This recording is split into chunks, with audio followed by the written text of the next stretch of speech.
నిప్పుకోడి సంతోషము చేత రెక్కల నాడించును, రెక్కలను వెంట్రుకలను దానికి ఉన్నందున అది వాత్సల్యం కలిగినగా నున్నదా? అట్లనరాదు, లేదు సుమి.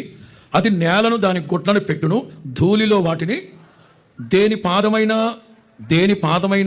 వాటిని త్రొక్కవచ్చునని అయినను, అడవి జంతువు వాటిని చెతక త్రొక్కవచ్చునని అయినను అనుకొనకయే బుర్ర తక్కువది ఒక తల్లే ఎక్కడ గుడ్లు పెట్టాలి, పిల్లల్ని ఎట్ట పాలించాలి, లాలిపోయించాలి ఏవి తెలియని తన పిల్లలు తనవి కానట్టు వాటి ఎడల అది కాఠిన్యము, దాని కష్టమంతా వ్యర్థమైపోతున్న, దానికి ఏమాత్రం చీకొచ్చింత దేవుడు దానిని తెలివి తక్కువ దానిగా చేశాడు. ఆయన దానికి వివేచన శక్తి అనుగ్రహించి ఉండలేదు. తల పైకెత్తాడు. నిప్పుకోడి ఒక తల్లి గుడ్లు పెట్టాల్సి వచ్చిన సందర్భం వచ్చినప్పుడు ఎక్కడ పెడితే అక్కడ పెట్టేస్తుందంట. కనీసం కామన్ సెన్స్ కూడా లేకుండా అడవి మృగాలు వచ్చి తొక్కేస్తాయేమోనే, దేని పాదాలైనా గుడ్లని పాడు చేస్తాయేమోనే అని జ్ఞానం ఉండదట, వివేచన ఉండదట. తన కష్టార్జితం అంతా వ్యర్థమైపోతున్నా అసలు పట్టించుకోదట. తన పిల్లల ఎడల ఏమాత్రం వాత్సల్యం చూపకుండా ఏం చూపుద్దట?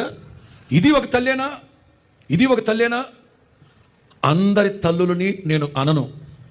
ఏ కోటి మందిలోనో, ఏ 2 కోట్ల మందిలోనో ఇట్లాంటి రాకాసి తల్లులు ఉంటాయేమో కానీ అందరం చెప్పను. కానీ మత్సుకి బైబిల్లో రాయబడిన మాట, తల్లికి వాత్సల్యం ఉంటుంది.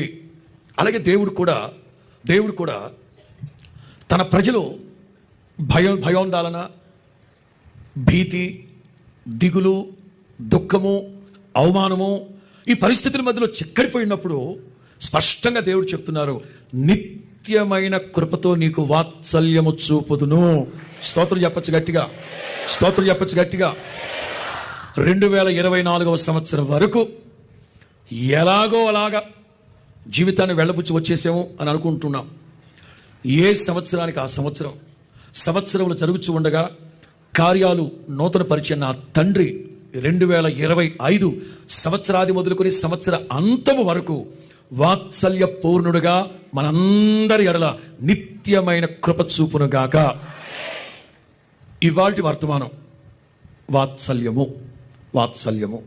గుర్తుపెట్టుకోండి మరలా ఈ లోకంలో ఉన్న తల్లి ప్రేమ కంటే, ఈ లోకంలో తల్లి లాలించిన లాలన కంటే ఉన్నతమైనది, అమోఘమైనది, అత్యున్నతమైనది, భాషకు అందనిది, పదములు చాలనిది నా దేవుని వాత్సల్యం.